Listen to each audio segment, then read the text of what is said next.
रवा लाडू बनवायचे, पण कधी पाक कच्चा राहतो तर कधी एकदम जास्त घट्ट होतो, मग सगळंच बिघडून जातंय, हवे तसे लाडू बनतच नाही। तर आता याचं टेन्शन नाही, आपण आज बिन पाकाचे रवा लाडू बनवतोय। अगदी पहिल्या प्रयत्नात परफेक्ट बनतात। रेसिपी साधी सोपी आणि मापासही सांगितली आहे। अगदी नवशिकेही पहिल्याच प्रयत्नात ह्या टिप वापरून परफेक्ट मस्त खुसखुशीत रवा लाडू बनवू शकतील। चला तर मग सुरुवात करूया। इथे आपल्याला लागणार आहे रवा। मी इथे असा रवा घेतलाय, बारीक रवा घ्यायचा, जाड असला तरी काही हरकत नाही, पण इथे मी बारीक रवा घेतलाय, बॉम्बे रवा। 2 वाटी रवा घेतलाय मी, हे एका वाटीचं माप घेतलंय। आता मी या वाटीचं माप घेतलंय, तर 1 वाटी साखर, अर्ध वाटी तूप आणि 2 वाटी रवा असं आपल्याला प्रमाण हवं। आता सगळ्यात आधी आपण जे साखर घेतली आहे ना, ते एक मिक्सरचं भांड घेऊन त्याला बारीक पिठी साखर करून घ्यायची। मी इथे अशी पिठी साखर करून घेतली, याला काही जास्त वेळ लागत नाही, 1 मिनिटात आपली पिठी साखर बनून तयार होते। आता सगळ्यात पहिले इथे मी एक कढई घेतली, गॅस चालू करून घेतलाय। आता आपण जो 2 वाटी रवा घेतलाय ना, तो टाकायचा आणि मंद आचेवरती 1-2-3 मिनिट भाजून घ्यायचा कोरडा। कोरडा भाजल्यामुळे काय होतं की आपल्याला भाजायला वेळ कमी लागतो, त्यामुळे पहिले थोडा कोरडा भाजून घ्यायचा। 2 मिनिट हे मंद आचेवरती मी रवा भाजून घेतलाय। आता आपण जे तूप घेतलंय ना अर्ध वाटी, त्यातलं 2-3 चम्मच तूप टाकायचं आणि पुन्हा याला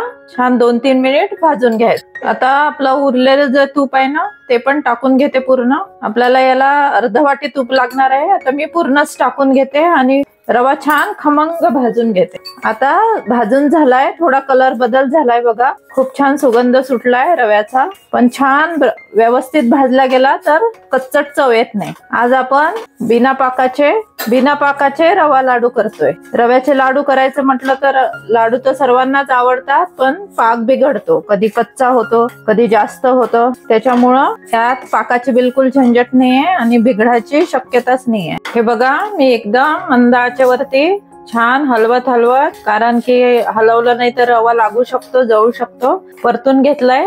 तर मग छान कलर पण बदललाय आणि खमंग सुवास सुटलाय।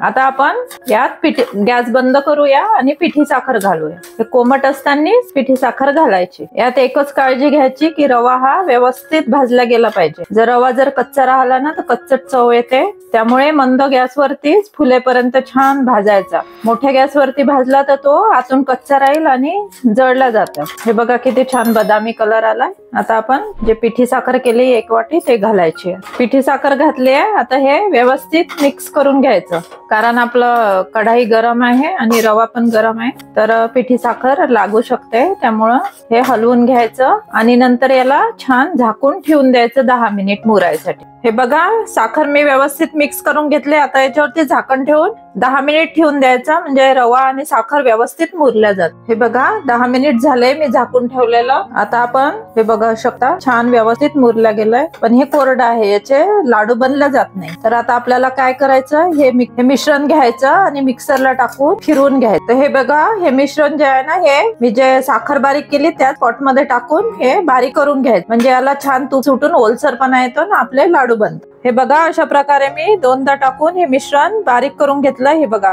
छान ओलसरपणा आलाय। आता आपण हे एका बाउल मध्ये काढून घेऊया। आता इथे मी वेलची पावडर टाकून घेते, आपण यात टाकली नाहीये। वेलची पावडरचा व्हिडिओ माझ्या चॅनल वरती आहे, नक्की बघा। तर मी इथे एका कढईत काजू बदाम आणि थोड्या कोहळ्याच्या बिया असतात ना, पंपकिन सीड्स, ते गरम करून घेतलंय। गरम करून घेतल्या तर हे लाडू खूप दिवस राहतात ना, तर वास येत नाही। समजा जर कच्चे टाकलं तर ड्रायफ्रुट्सला थोडा वास लागतो, म्हणून थोडं गरम करून तुपात टाकायचे। तुम्हाला हवं तसं टाकू शकता ड्रायफ्रुट्स आवडीप्रमाणे। आता हे सगळं मिक्स करून घ्यायचं आणि आपण लाडू वळून घ्यायचे। हे बघा, आपलं मिश्रण तयार आहे, किती छान ओलसर झालंय। जसं आपण पाकातले रवा लाडू बनवतो ना, पाक मुरल्यावरती लाडू बनवायला घेतो, तसंच झालंय। जर आपण जाड रवा घेतला तर याला जास्त वेळ फिरवावं लागतं आणि बारीक जर रवा असला तर जास्त फिरवावं लागत नाही। आता हे बघा, माझा थोडा रवा जाड होता, त्यामुळं मला जास्त वेळ, मी 2 पॉट मध्ये फिरवून घेतलाय। हे बघा, आपले छान असे लाडू तयार होतात. जर तुम्हाला वाटलं की हे मिश्रण कोरडं होत आहे, लाडू बनत नाही आहे, तर तुम्ही याच्यात थोडं तूप गरम करून टाकू शकता. अशा प्रकारे आपले मस्त असे लाडू तयार झाले. अशा प्रकारे बघा मस्त खमंग खुशखुशीत असे आपले रवा लाडू तयार झाले. कलर पण बघा किती छान असा ब्राऊन आलाय एकदम. यात एकच काळजी घ्यायची, रवा व्यवस्थित भाजायचा. जर रवा कच्चा ठेवला तर कच्चट लागू शकते. अशा प्रकारे 2 वाटीच्या प्रमाणात माझे इथे या साईजचे 25 लाडू तयार झाले. माझी ही लाडूची रेसिपी आवडली असेल तर लाईक नक्की करा, जास्तीत जास्त शेअर करा. चॅनलला सबस्क्राईब केलं नसेल सबस्क्राईब करा. या गणपतीला अशा प्रकारे लाडू नक्की करून बघा आणि कसे झाले तुमचे ते कमेंट करून कळवा. अशीच एक नवीन रेसिपी घेऊन भेटूया पुन्हा. धन्यवाद.